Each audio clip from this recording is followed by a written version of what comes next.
Hey everyone, welcome back to another video. What you see in front of me is the Nubia Z80 Ultra. I've had this since Monday or Tuesday, can't remember now, a few days now, and I've been using it as my main phone. So this is my hands-on, more in-depth impression about the design, the phone, the build, call quality, sound, UI, and most important thing, the photos, because this is advertised as one of the flagship top photos image processing units, right? Just like the other 60 and 70. Oh, by the way, speaking about numbers, my last video, you probably noticed I kept on saying 6 and 7. I kept on forgetting 60 and 70, 80. So I'm trying my best to remember those things. But anyway, like always, if you follow my videos, you know that I do a montage of photos and videos. So this time I got morning or daytime, nighttime shots and so on. I'm going to run that and I'll be back after. See everyone in a few minutes.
Okay, this is shot in 1080 60 frames, no Steadicam on, no HDR, shot in 35mm default standard lens. You can actually shoot in 18, 35, 85 if you want to, but this is the default. If you do 18, it does look a bit weird. So what do you think? Okay, now this is shot in 4K 60, no steady mode on, no HDR. What do you think? I do notice, compared to my other flagships, even though this is supposed to have optical stabilizer on it, but it doesn't stabilize as much as the other flagships. Where this one, you'll notice in a sec when I put steady mode on, there's a lot of difference. Okay, now shot in 1080 60, HDR on and steady mode on. I think we all can agree that steady does its job a lot better. Unlike the other flagships, I actually find putting the steady mode on make it worse sometimes. But this one, the steady mode does actually do its job.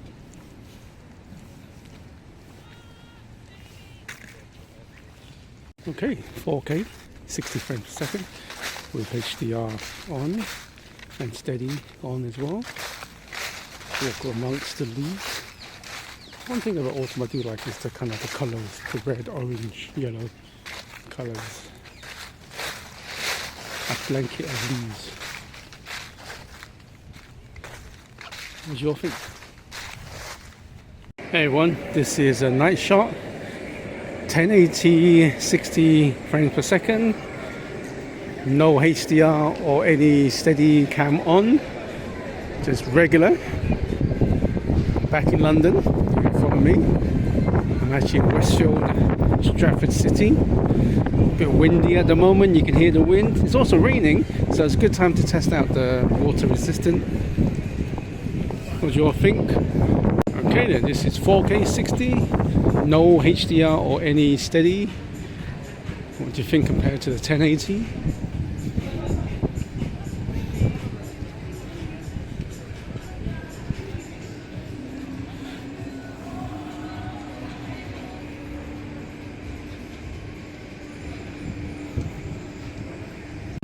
Okay, I'm back, 1080, 60 frames per second with HDR10 and steady mode on. It's a bit windy, so you probably hear a lot of wind, and it's a bit raining. So like I said, great time to test out my water resistance. Yep, you can definitely hear the wind now. What do you think? Quite light here. Okay, now 4K 60, HDR10 on and ultra steady. Just to let you know, I'm actually filming at default, which is 35mm. Actually, you can actually film in 18, so on. This is default 35mm. What do you think? I've got to tell you, it does really brighten up the plate. It's almost like a nice glow to it. I'm not sure if it's good or bad. Welcome back. What do you think of all the images, photos, video footage? I think they're pretty good. Especially, I'm pretty impressed with the night shots, the photos. The videos, the night shots, you saw yourself, they were slightly exposed, overexposed the lighting. The video itself, when you take a shot, photo shot, for example. Oh, by the way, this is ultrasonic. Wow, literally 10 out of 10 times. I mean, hopefully all phones, mid-range to flagship, will have ultrasonic.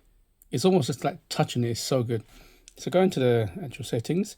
There's a couple of things that's changed a bit. So for example, if you go to video, there's one thing, automatically goes to 35mm as a default. You got 18, and so 18 can be a bit, 18 is ultra wide, and you can actually move it up and down, but it's a bit of a hassle. I would love to have seen maybe a middle ground, maybe a 24, 25 or something like that for video, but that's pretty cool, no big deal. Anyway, on topic of the settings, there is one thing that's missing, because if you look in the past, Nubia, please check my videos out. It's also annoying as well, because I'll show you what I mean.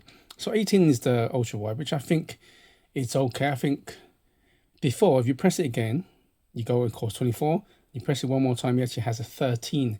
There was actually a 13 mm as well. But unlike other phones, you go 13, 18, 24, it actually goes backwards, which is weird. So it used to have a 13, but now it's just 18 and 24. So I think 18 is ultra wide, but it's not ultra wide. Maybe a 50 next time. But that's missing. Also, you see it goes up to all the default ones, 35 to 85, right? 85, you select it. Just like before, it goes 140, you have to go again. Then you get to 70. I don't understand why they do this. It's always been like this with Nubia. It should have been just because a lot of people may not even know there's a 70 hidden, if you know what I mean, things like that.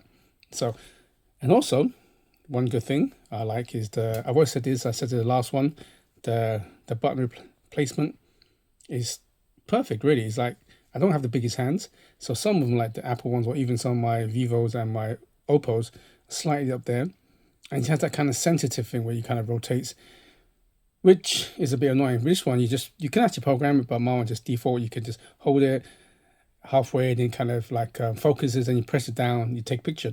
Do bear in mind, be careful as well. Another thing I noticed as well, if you've got 18, Right, you can see already my middle finger, because it's quite, the camera lens is quite high up there. So holding it, you kind of go like that straight away. So you have to really hold it like the edge, and you're holding it, you don't get a good grip. So if someone knocks you back, so you might slip this.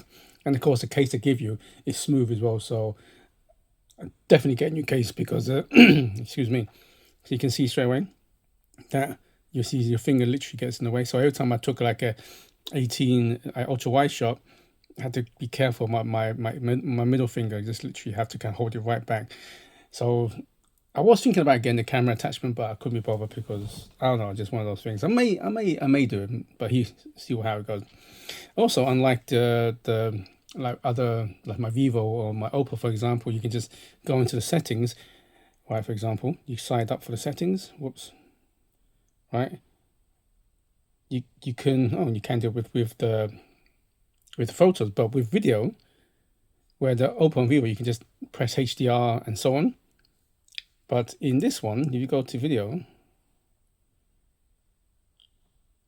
see HDR is blacked out. What you have to do, you have to go into settings, okay? And then here, you have to go into video encoder format. Then there you go. Then you select it at the bottom here. So I usually just go with the standard 264, and that's it. But you have to go and select it. So if you want to do HDR, you have to kind of, especially in video, you have to go into the settings itself. So it's extra couple of steps. All right then. So what I'll do is show. So this is using the custom AI, not AI, custom. It's called ASOI. I think we'll go into it in a way. We'll see the actual operating system name, because I don't use it, because I overlaid it with Nova Launcher, which is always my default. So you go Nubia AI OS over Android 16. I've got a 12 gig 256 model. CPU is running the latest Snapdragon Gen 5, and it's got 7200 milliamp battery, which is fantastic, because you look at I'm up to 83% charged this morning. Did some tests using videos and all that kind of stuff. The battery is amazing on this one. It's really thin. I think it's 8.3 millimeters overall, and it's one of those things. It's like I said, I don't like phones that are too light, but of course I don't like phones too heavy. This one's because I think it has to have a certain way, just in my opinion, that to be flagship. Because if it's kind of light, it feels empty, it feels like you're not getting your money's worth. Sounds a bit weird, doesn't it? Then you got all your usual Android settings, nothing to write home about. But there's one thing I would praise Nubia for. I kept on saying this. It's the where is it? Refresh rate. As you can see here, you got auto 60, 90, 120, 144. I mentioned in my other phones where you got 60 auto and 120. There should be a middle ground, say a 90, 120. So this one, I give Nubia that, which I think more companies need to do this. Much more like, look, you got much more options, So I definitely give them for that. Colors, usual stuff. Eye comfort, all is there. So I won't go bore anyone with the usual settings. But I'm just going to do some benchmarks in Geekbench 6. Show everyone that. So here's benchmarks. Pretty cool, isn't it? So a single core. You go and compare it to the others. Multi-core.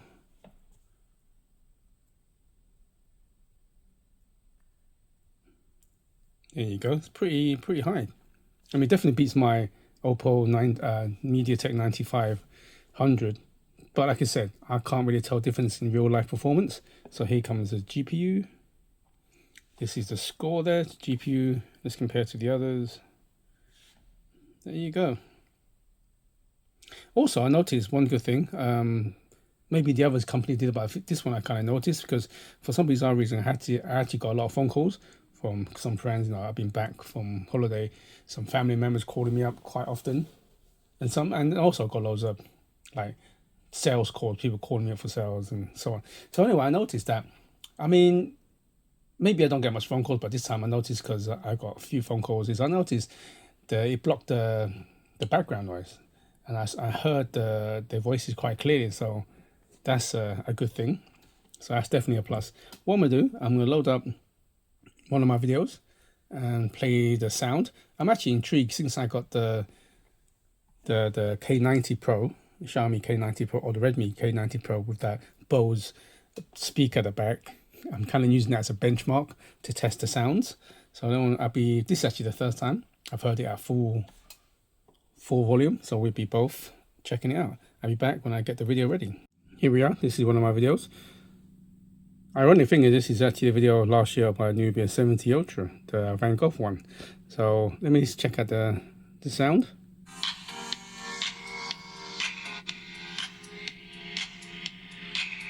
Put the volume up.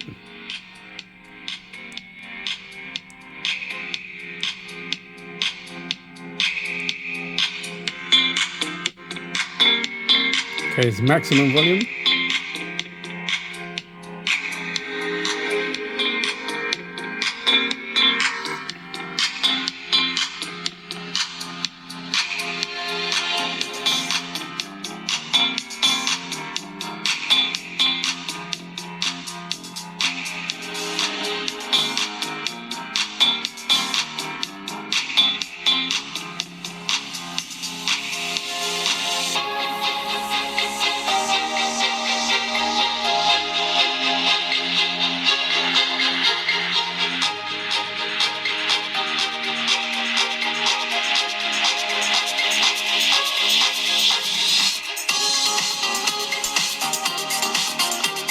So what do you think about the sound of that? It sounded pretty good. I have to admit, it's definitely up there. It's as good as any of my flagships, and it didn't feel that tingy. Of course, I don't think it's as good as the K90. I think that's still the best camera that I have. I mean, the best speakers, sound quality wise. This one, I think it was better than, I would say this is probably even better than my Oppo Find 9 that I just got recently. They're both as loud as each other. I think this one has slightly more fuller sound, just slightly. I think a better bass overall, but sound quality is really good on this. Okay, so that's about most of it. Of course, I won't be doing any gaming. This is the flagship, so I mean, come on, the flagship. I mean, it's been proven many times that the Snapdragon run mostly any game high settings, ultra high settings. So I don't really need to go into that. So I want to address a couple of criticism that is valid. I think is really valid. I read some articles, watched YouTube for some reviews as well. A few of them said a couple of things which I agree, but I also disagree. This is just my take on it. Is first is the front camera, the under display. I get it. For those who wants to take loads of selfies, this is not the best. Front display cameras, under display cameras are getting better, but it will never be as good as the one with the hole punch. Okay, and secondly is the lack of updates. Definitely valid for that as well. But my take is this: Nubia, they advertise this as a camera phone, yes, and that also includes the front. It should include the front, but at the same time, it's a very unique design looking phone. It's also, the brother or the sister, depends on how you want to look at, of the Red Magic, same company. So they borrow a lot of ideas, a lot of software and hardware, just like the front panel is the same as the Nubia Red Magic 11 out there. They all share a lot of very similar things. So this is also powerful enough to play gaming phones, the full screen, for people who love to play games, right? So that's an answer. And really, Nubia is a niche. If anything, one of the niches, probably niches phone company out there. You go out with this phone and approach 100 people. You'd probably be lucky to get one person, if that, to know what this phone is and what the brand does. So it's very niche. And I think though people like myself, most of us probably couldn't care less about how we look, the front-facing camera. And people like us, like people who are in tech and the niche market, will probably have 2 or 3 phones so they can do all their video calls, whatever, for the other one, And secondly, about the software update, I think Nubia has improved a bit. I mean, they could have, in the year 2025, 26 coming, I think that they definitely need to prove a lot more. At least, in my opinion, 5 years. I even take 4 years, but ideally 5 years of major updates. but they have improved. I think I've read somewhere, I need to confirm that, but I've been looking, I can't find any confirmation that it's 3 years update. 3 years is not bad, it's better than what they used to do. But at the same time, this is a very niche market. Anybody who buys this are usually people like myself, or people are into tech who buys loads of stuff there. So when people buy this, 9 out of 10 of us are always changing phones. So we probably won't even see, we probably won't even be there for the next upgrade because we've got 3 or 4 phones already by that time. So on one side, yes, I can understand the criticism and it's very valid. But at the same time, it's also for that niche market. I'm not giving Nubia any excuses. I definitely need to improve upon those things. But I think the biggest one is the front-facing camera. It's under display, so you kind of sacrifice for the looks, full display, or have a hole punch. I don't mind hole punches myself, and I don't really take selfies. I couldn't care about selfies, and if I do, this camera is actually pretty decent enough for that. So these are my 2 criticisms, but at the same time, it's also counter it as well. Makes sense. I like the design always. Like I said, when I saw the Nubia 660, that really got my attention. Then 70, 70S, now 80. I even like the first one I got, which is the 50S, Nubia 50S, with big massive circle. I think that's my first one with a big massive circle. And of course, the other ones follow suit. And I'm just glad that they kind of like did this new look, kept the same design language, great material. It's a great device, as in good quality build, good screen quality. It's smooth. It is really smooth. Look at how smooth that is, right? It is very smooth. I've not had any bugs yet, considering I put a new Nova launcher over it as well. I've not had any bugs. There are some bloatware, but most phones has that now. It's pretty easy to uninstall. Full screen, great sound, great performance, very good cameras. Not the best. I mean, the Oppos and the Vivos are definitely above that, the iPhones as well. But this is definitely, if there's a top 10, this is probably somewhere in the middle of the flagships for the Android side of it. But so overall, I would say for the price that I pay for, if you compare the spec for specs, I mean, if you buy, say, the Samsung 25 Ultra, it's double the price at least. Yes, of course they have the longevity with the software updates. Doesn't just solely talking about hardware and so on. So yes, for those, I would say this. For people who love something unique, who don't mind changing phones every now and again, this is a great phone. For people who need a phone for maybe 5 years, 4 or 5 years, I would say probably not. This ain't. I mean, like I said, I still have the Z60, and it still does good. There's only been a few updates, and it still does good. Nothing really's crashed. So that's just my experience on it. So yeah, so it's a thumbs up from me. Just my personal opinion for the type of person I am. Okay. So anyway, enough ranting on about this phone, and I think it's a great phone. Thumbs up for me. Please like and subscribe. Please check out my other videos and stay tuned for more. Thank you very much for staying to the end. And as I say, good morning, good afternoon, and good evening, wherever you are in the world. Please do stay safe. Goodbye now.